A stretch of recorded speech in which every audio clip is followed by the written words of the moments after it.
Assalamualaikum warahmatullahi wabarakatuh. Waalaikumsalam. Terima kasih Bapak Ibu hebat yang hadir pada Zoom meeting kali ini, yang telah menyempatkan waktu untuk mengikuti aksi nyata yang akan saya presentasikan.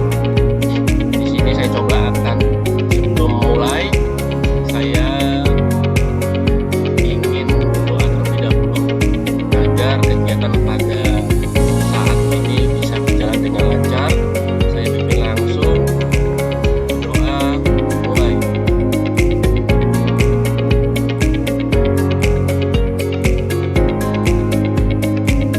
Doa selesai. Ya. Oke, sebelum presentasi dimulai, kayaknya saya ngeliat Bu Heni yang makin cantik nih. Coba ajak Bu teman-teman dari teman-teman kita di Zoom meeting ini untuk ice breaking sebentar dulu. Oke. Saya awalnya Assalamualaikum warahmatullahi wabarakatuh. Waalaikumsalam. Sebelum kita ke materi yang dipaparkan oleh Pak Arif, kita akan speaking terlebih dahulu. Speakingnya nggak panjang-panjang, tapi seperti yang biasa kita lakukan untuk memotivasi kita tutup dengan 5 huruf. Oke. Enam ya Pak. Nah, dengan ketika saya bilang M, kita akan terakhirnya bersorak ya Bapak Ibu ya. Mantap. Oke, ya. Apaan ya Bapak Ibu ya? Yuk semuanya. Kasih M, Kasih kasih ya. A, Nah, kasih B, D. kasih A, kasih A. Mantap. Terima kasih semuanya, kembali ke Pak Arif. Oke, terima kasih speaking yang sudah diberikan oleh Bu Heni. Di sini saya izin share screen tentang materi yang akan saya coba presentasikan, yaitu tentang aksi nyata membangun budaya positif dari SMP Negeri 2 Meraksa Aji, Kabupaten Tulang Bawang, Provinsi Lampung.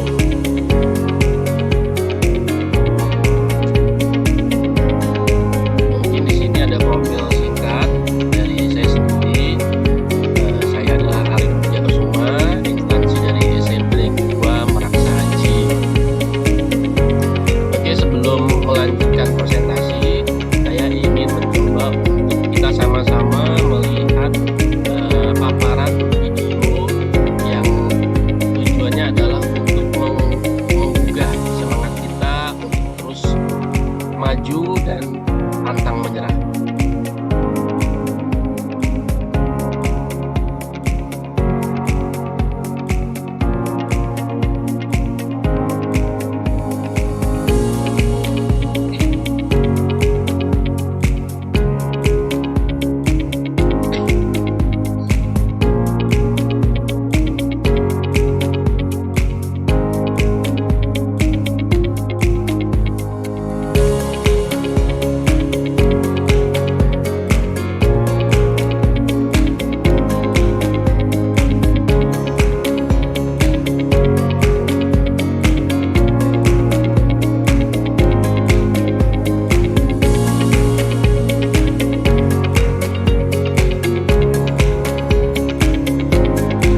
suaranya Bapak Ibu ya? Iya. Iya, Pak. Waduh. Udah. Jadi nanti bisa kita sambung lagi.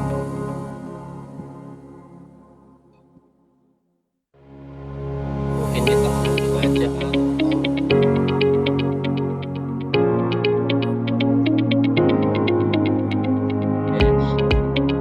suara saya terdengar Bapak Ibu? Dengar, Pak, jelas. Oke, saya lanjut. Jadi di sini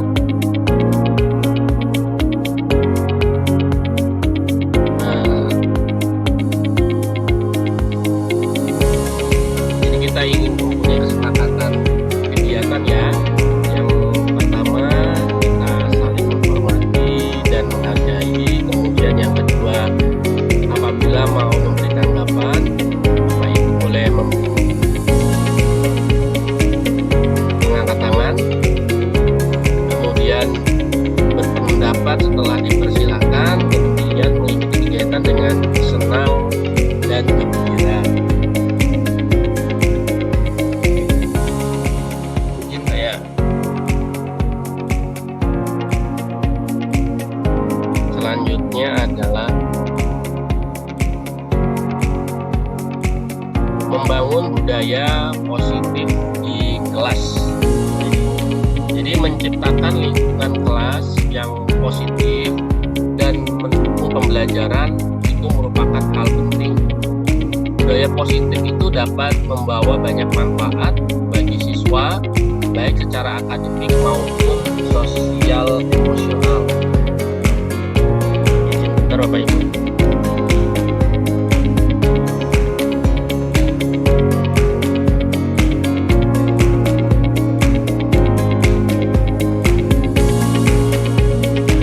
Kemudian selanjutnya adalah manfaat budaya positif dalam pembelajaran. Jadi manfaat yang pertama adalah meningkatkan motivasi. Jadi siswa merasa lebih bersemangat dan antusias untuk melakukan proses belajar. Kemudian manfaat budaya positif yang kedua itu adalah mendorong kolaborasi agar tercipta kerjasama yang baik antar siswa dalam menyelesaikan tugas. Kemudian yang ketiga, membangun percaya diri. Jadi siswa merasa aman dan nyaman untuk mengekspresikan diri. Kemudian yang keempat adalah meningkatkan prestasi. Jadi lingkungan yang kondusif itu mendukung peningkatan hasil belajar. Selanjutnya adalah peran guru dalam menciptakan budaya positif. Jadi peran guru itu bisa dimulai dari menjadi teladan. Jadi menjadi teladan itu guru harus menunjukkan sikap dan perilaku positif yang diharapkan dan ditauladani oleh siswa. Dan kemudian peran guru yang selanjutnya adalah membangun hubungan. Jadi guru perlu menjalin komunikasi yang baik dan penuh empati dengan siswa. Jadi hubungan yang ditimbulkan oleh pendidik dan peserta didik ini harus benar-benar terjalin dengan baik. Tujuannya apa? Agar kita sama-sama memahami apa yang diharapkan oleh guru maupun apa yang diharapkan oleh siswa. Jadi kita tidak boleh mengkotak-kotakan ataupun kita mengkasta-kastakan kita guru dan siswa. Selanjutnya adalah menerapkan kesepakatan. Jadi guru menetapkan dan menerapkan kesepakatan kelas yang jelas dan adil, yang seperti sudah kita lakukan sebelumnya dari aturan sekolah, kemudian kita turunkan lagi menjadi kesepakatan kelas dan kita menjadi keyakinan kelas. Jadi kesepakatan itu harus berdasar dari hal-hal yang jelas dan tidak ada yang dirugikan sama sekali, entah itu guru ataupun siswa. Selanjutnya adalah contoh aktivitas untuk memupuk budaya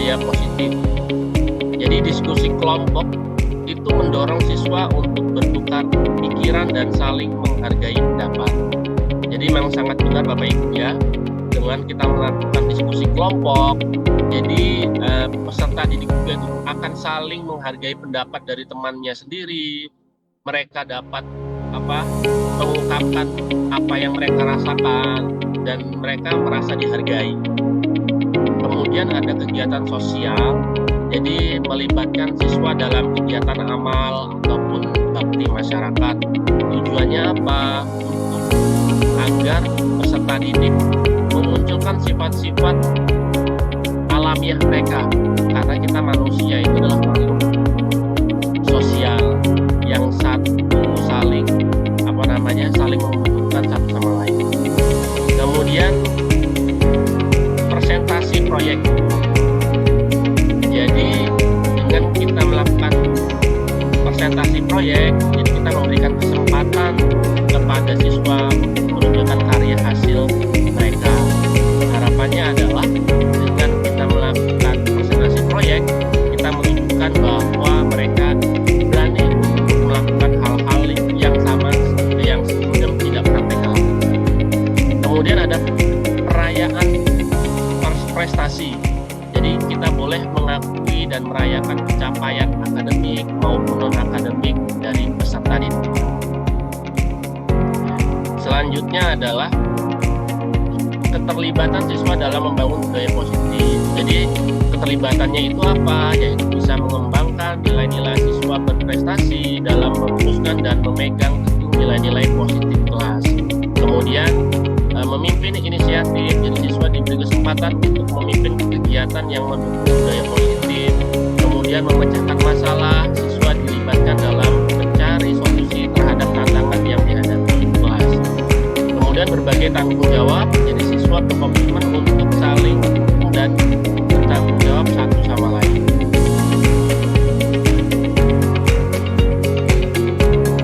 Kemudian tantangan dalam mempertahankan budaya positif. Jadi tantangan yang pertama adalah perbedaan latar belakang. Jadi siswa berasal dari berbagai konteks sosial, ekonomi, dan budaya. Kemudian ada juga pergeseran tren. Jadi budaya di luar kelas dapat mempengaruhi dinamika dalam kelas. Kemudian pemeliharaan konsistensi, jadi membutuhkan upaya berkelanjutan untuk menjaga budaya positif kelas. Kemudian kita juga bisa melakukan kolaborasi dengan orang tua dan komunitas.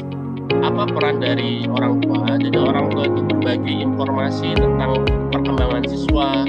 Kemudian orang tua juga mendukung kegiatan di kelas. Kemudian orang tua juga berkontribusi pada lingkungan belajar yang positif. Kemudian ada komunitas. Jadi komunitas itu menghadirkan narasumber atau mentor, menyediakan sumber daya tambahan, kemudian memberikan kontribusi dalam kegiatan sosial. Selanjutnya adalah kesimpulan dan langkah ke depan. Jadi yang kita bisa mulai adalah kita memulai. Jadi kita membangun kesepakatan dan komitmen bersama untuk mengembangkan budaya positif. Kemudian kita mulai dengan menerapkan, jadi mewujudkan budaya positif melalui praktik dan kegiatan yang melibatkan seluruh komunitas kelas. Kemudian mempertahankan secara berkelanjutan, memonitor, mengevaluasi dan melakukan perbaikan untuk menjaga budaya positif. Mungkin cukup sekian, kita bisa melakukan semua dengan baik, maka Tuhan akan memberikan yang terbaik. Tetap semangat dan selalu tersenyum. Terima kasih Bapak Ibu yang mau yang sudah memperhatikan presentasi yang sudah saya paparkan. Mungkin saya juga sebagai moderator masih ada waktu sekitar 6 menit. Jika Bapak Ibu ada yang ingin ditanyakan, boleh diajukan dari sekarang.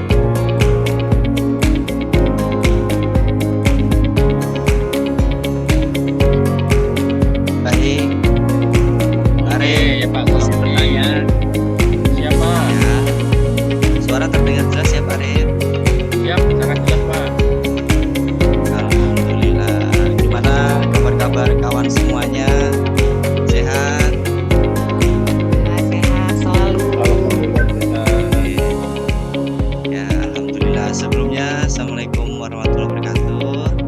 Waalaikumsalam warahmatullahi wabarakatuh.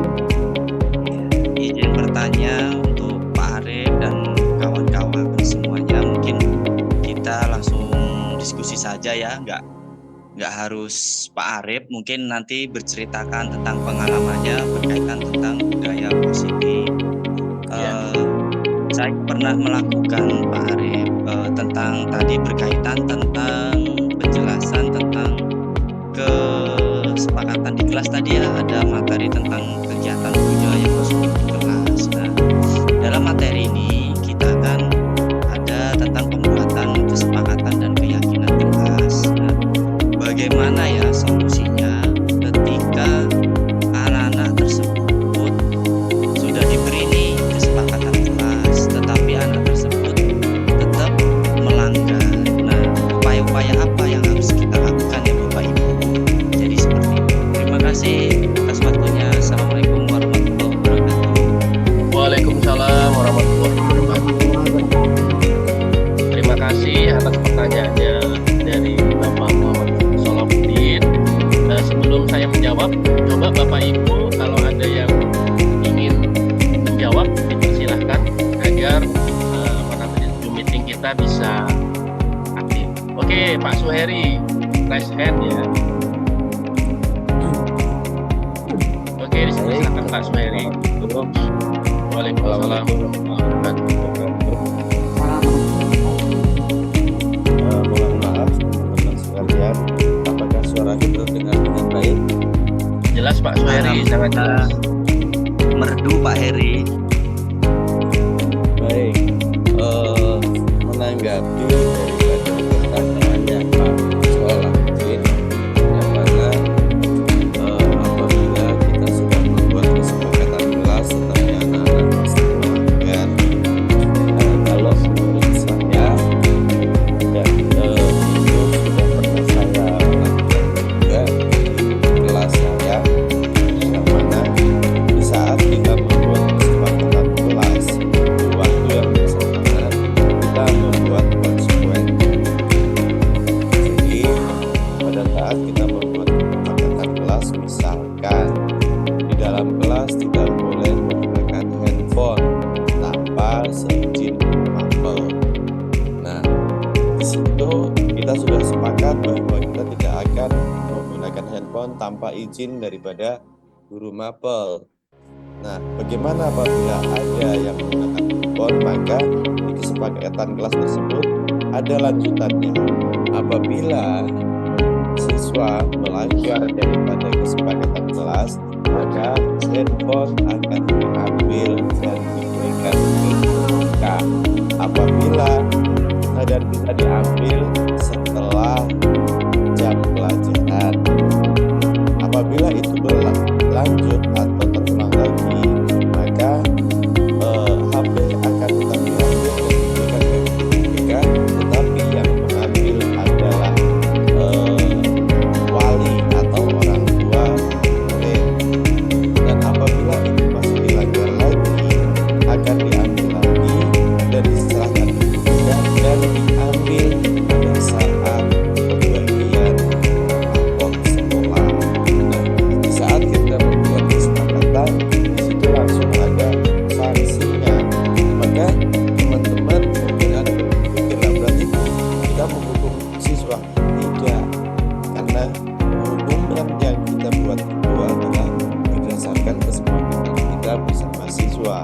Jadi di saat mereka harus melepaskan atau harus menitipkan HP-nya di BK, itu bukan hukuman bagi mereka, melainkan itu adalah konsekuensi di saat melanggar daripada kesepakatan kelas. Dan apabila itu berlanjut seperti yang dikatakan Pak Solah, apabila sudah ada kesepakatan dan di situ sudah melanggar berulang-ulang, itu akan terus terjadi Pak. Apabila tidak ada kesepakatan, sanksi. Jadi kesepakatan itu ada kesepakatan kelas, di situ juga salah satunya adalah ada kesepakatan apabila melanggar kesepakatan di kelas tersebut.